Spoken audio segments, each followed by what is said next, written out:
Welcome back another Tuesday night. This is the Barbecue Pit Sports. I am your host, Michael Lynch. We're here today to talk AFC North. Ravens, Bengals, Browns, fucking Steelers. Who could forget the fucking Steelers? We'll get right into it. The Ravens. I use the word lateral movement a lot on this when I was speaking about the previews because this is kind of like a perfect example of lateral movement. They lose Devontae Freeman and Latavius Murray to free agency. They pick up Mike Davis, which, in my opinion, is a better power back than both guys. They picked up Morgan Moses, offensive lineman. They lose Bradley Bozeman, Justin Ellis, and Bradley Bozeman, and Alejandro Villanueva. Off their O-line, they add Morgan Moses, youth. So they had a little bit of youth to their O-line, but kind of, I would consider Villanueva probably the better out of those three names. Bozeman and Moses I kind of attribute to being similar to each other. Michael Pierce, they add, getting him from the Minnesota Vikings, but they lost Justin Ellis and Brandon Williams. So they lost a little bit of depth in the middle, but Michael Pierce, again, better than both of those gentlemen. They lost Chris Board and Pernell McAfee at the linebacker position, while they added more defensive linemen, Brett Urban, Justin Houston, outside linebacker. They added Kyle Fuller at corner, Marcus Williams at safety. Then they re-signed Pat Ricard, Josh Burns, and Calais Campbell. Other guys that they lost are Jimmy Smith, Tavon Young, Deshaun Elliott, Anthony Levine, who retired, and then punter Sam Koch also retired. I think Jimmy Smith might be on the verge of retiring, so a couple of guys retire in there, not much to lose. And then they had a pretty good draft. They drafted, Kyle Hampton, safety, and Tyler Linderbaum, a guard, I think, in the first round. They got David Ajobu and Travis Jones in the second round to help with their defensive line. They had 7 picks in the last 3 rounds of the draft. Biggest picks, I would say, going to make the most impact are Jalen Armour-Davis at corner and Isaiah Likely at tight end. Isaiah Likely getting some early reps in their first preseason game, looked pretty good. But I think, with Mark Andrews there, he's solidified number 1, but they need depth behind him. They got Nick Boyle, but they need more depth at the tight end position. I think Isaiah Likely is really good. Youth, athleticism. And then they lost Tavon Austin and Jimmy Smith, so adding Jalen Armour-Davis and Kyle Fuller is definitely, Kyle Fuller is going to probably play the slot with Marcus Peters and Marlon Humphrey on the outside, unless Marlon Humphrey plays a slot, in which case they got Marcus Peters and Kyle Fuller on the outside. Either way, very, very good trio of corners there for the Ravens. Overall, pretty good offseason, I'd have to say. Bengals got Hayden Hurst, tight end, La'el Collins, Alex Kappa, and Ted Karras, all offensive linemen they brought in to help their weak. Their offensive line was probably their weakest point last year, and they brought in 3 La'el Collins, one of the best tackles in the league, Alex Kappa, one of the best guards in the league, and then Ted Karras. This adds a little bit more depth to their weak O-line. They also re-signed B.J. Hill on the defensive line, Eli Apple and Trey Flowers at cornerback, Michael Thomas, who is a safety, I believe, and then they franchise tag safety Jesse Bates. They lost Auden Tate. He went to the Falcons. C.J. Uzma went to the Jets. They lost offensive lineman Riley Reif, Quinton Spain, and Trey Hopkins, which the 3 offensive linemen that they replaced those 3 guys with, major upgrades there at the offensive line position. They got Larry Agumbuje on the defensive line, or they lost Larry Agumbuje. He went to Steelers, I believe. They lost Jordan Evans, and then they lost Vernon Hargraves, Trey Waynes, and Ricardo Allen out of their defensive back room. Ricardo Allen retiring from the NFL. In the first round of the draft, they selected safety Daxton Hill to add more depth at the safety position. They got Michael Thomas, Jesse Bates. They lost Ricardo Allen. And that's kind of one of their weaker depth positions, I'd say, with safety. Second round, they got cornerback Cam Taylor-Britt, another good addition. They have really good corners, but again, depth is always a must. They got Eli Apple at the bottom of their depth chart, kind of. So adding a guy like Cam Taylor-Britt's going to help them longevity-wise and down the stretch of the season. They got Zachary Carter, defensive lineman in the third round. Cordell Volson, an offensive lineman in the fourth. Tyene Anderson, another safety from Toledo in the fifth round. And then in the seventh round, they drafted linebacker Jeffrey Gunter. Now, I think everybody outside of after the fourth round is probably going to be on the practice squad and or not make the team. Defensive lineman Zachary Carter, I think they might keep him for depth or throw him on the practice squad. Same thing for Cordell Volson. And I think Cam Taylor-Britt and Daxton Hill will both make the team, probably going to be lower on the depth chart positions. Overall, a good draft and a good offseason for the Cincinnati Bengals. Look for them. Everybody says, the teams that go to the Super Bowl, they normally have an off year the year after, kind of like the Super Bowl curse or whatever you want to call it. I would look for that not to be the case for the Bengals. The Bengals were a great all-around team, one of the best receiving rooms in the league. Their one glaring weakness was their offensive line. They fixed that. And then they just brought in key pieces to help them with depth all around their depth chart. So, good offseason for the Bengals. Cleveland Brown, weird situation. They brought in Deshaun Watson over the offseason. He is to be suspended for 6 games, possibly more. He got traded there from Houston. They also brought in Jacoby Brissett and Josh Rosen and Josh Dobbs. The bringing in all sorts of quarterbacks is because they lost Baker Mayfield, Nick Mullins, and Case Keenum. So they lost both of their backups and their starter. They had to bring in hello. Mello is right here next to me. Huh? Bye. Love you. Bye. Huh? Oh, bring him inside. All right. Love you. Bye. Where was I at? They suspended. They lose all. Okay, so they lose a starting quarterback. They lose both of their backups. So they bring in Deshaun Watson to start, and then they need somebody to play the time that he's suspended. They also need guys to play backup. So they brought in the trio of Brissett, Rosen, and Dobbs. I think they might have already cut Rosen. I'm not even sure. But that's their quarterback situation. They got Amari Cooper in a trade with the Cowboys. They brought in kick returner Jakeem Grant.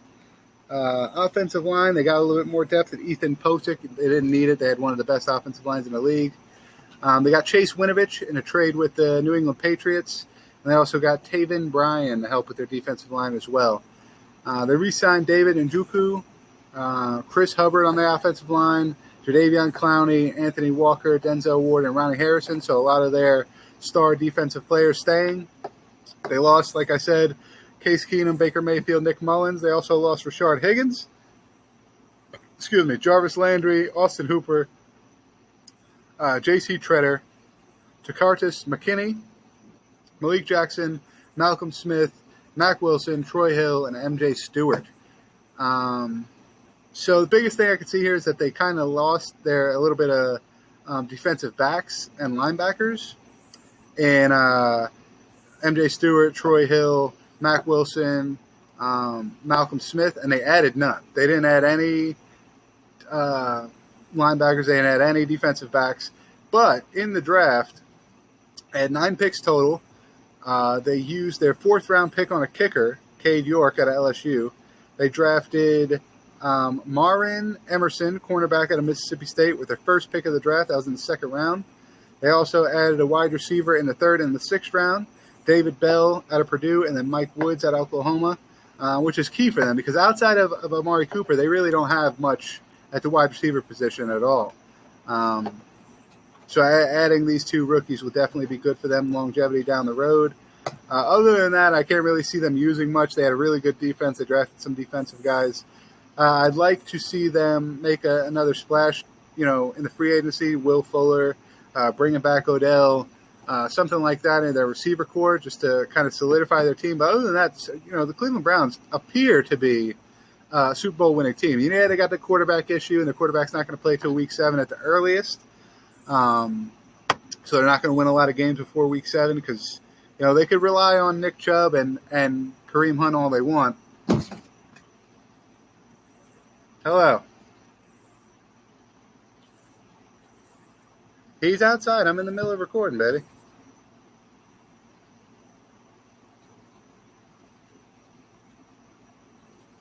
Okay, I am in the middle of recording. If you want to come get him, come get him.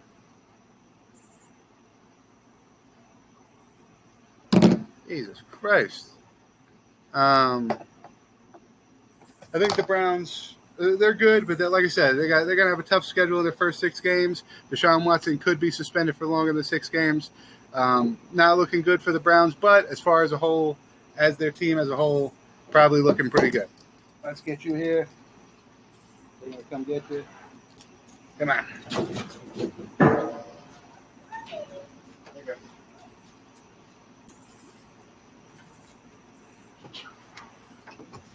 Ooh, sorry about that.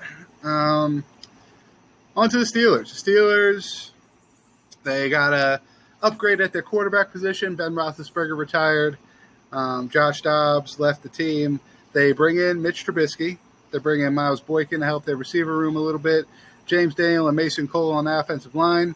Like I said earlier, they brought in Larry Ogunjabuli from Cincinnati. They got defensive key players in Jannard Avery, Miles Jack, Levi Wallace, DeMonte Kazi, and Carl Joseph, while also adding a kick returner in Gunnar Olszewski, or however the hell you say his name. But as we see in the first preseason game, they're probably going to use him as a slot receiver as well. I think he was Kenny Pickett's first touchdown, or he was Mitchell Trubisky's first touchdown, one or the other. But either way, they were using him at receiver as well as the return game. They re-signed Mika Fitzpatrick. They re-signed Terrell Edmonds, Miles Killebrew, Akilo Witherspoon, Robert Spillane, and Chukwuma Okafor. So Steelers coming into the offseason, I'd say receivers in need for them. They got Deontay Johnson, but they lost Juju Smith-Schuster. They got Claypool, whatever the fuck his name is, but I'm not really a big fan of Claypool. They lost James Washington, so they need receivers. They need weapons for these young quarterbacks that they brought in, Mitch Trubisky and Kyle Pickett, whoever it's going to be. They're going to need weapons. They got Najee Harris at the backfield. They don't have a lot of depth at the running back position, but receiver is a big need for them, in my opinion. They picked up Miles Boykin, a good, tough, physical, deep threat kind of guy, but I don't really think that's going to cut it for them at receiver. That, like I said, they lost Juju Smith-Schuster, James Washington, Ray McLeod, Eric Ebron, Zach Banner, Trey Turner off the offensive line. They lost Tucker Carlton. Stefan Tuitt retired. Joe Sherbert, I think, just got signed somewhere, Ravens or something. And then Joe Hayden, they also lost out of the cornerback spot. Their number one corner, they lost as well. So in the draft, they went Kenny Pickett first round, wide receiver, and George Pickens. He's going to be huge for them. I think it doesn't really solve their receiver problem, but to have a guy like George Pickens who could be the physical deep ball guy, you got a guy like Deontay Johnson who could kind of play the slot and be a route runner, and then you got Claypool, who, again, not a big fan, but he is kind of a deep ball guy. He's a jump ball guy, a physical type of guy, so he does give them value at the receiver position. Adding George Pickens is going to be huge. He's probably going to win Rookie of the Year, mark it here first. And then they had 5 picks from rounds 3 to 7. They took edge rusher Damian Leal in the 3rd round, wide receiver Calvin Austin in the 3rd. In the 4th round, he'll probably also make the roster and maybe fuck around with returns if Olszewski gets hurt or also play a little bit in the slot. They went tight end in the 6th round with Connor Hayward, and then went linebacker Mark Robinson and quarterback Chris O'Coolin in the 7th round. Chris O'Coolin probably not going to make the team. If anything, practice squad player at best. And then Mark Robinson, they did lose some key pieces at linebacker, right? They lost key pieces at linebacker. Joe Sherbert, yeah. So they added Jannard Avery and Miles Jack. Miles Jack on the inside, kind of. So depending on where Mark Robinson plays, I think this is a good pickup for the Steelers. still, in my opinion, Steelers not probably going to do much. When we look at the strength of schedule, Browns, 8th hardest schedule in the league. Ravens, 11th hardest. Bengals, 26th hardest. Another reason why I say they'll probably get an easy route back to the playoffs. And then the Steelers, 29th hardest record, or 29th hardest schedule in the league. So one of the easiest schedules in the league. When I look at this division as a whole, most improved, I'm going with the Bengals just because they didn't have a lot to improve, and they did improve what they needed to. So I'd say they improved the most. And then for the best draft, I'm going to go Steelers, probably picking the rookie of the year in George Pickens, getting a quarterback of the future in Kenny Pickett, if that's what they think of him, and adding a couple of pieces later on, more depth to the wide receiver room, shit like that. So I think the Steelers probably had the best draft out of the division. Maybe the Ravens. You might fuck with the Ravens having a little bit better of the draft, but really all the Ravens did was add to their defense, which is probably the strongest part of their team. I know that's kind of sounds contradicting with Lamar Jackson being on the team, but I still think the Ravens defense is probably one of their most solidifying parts of their team.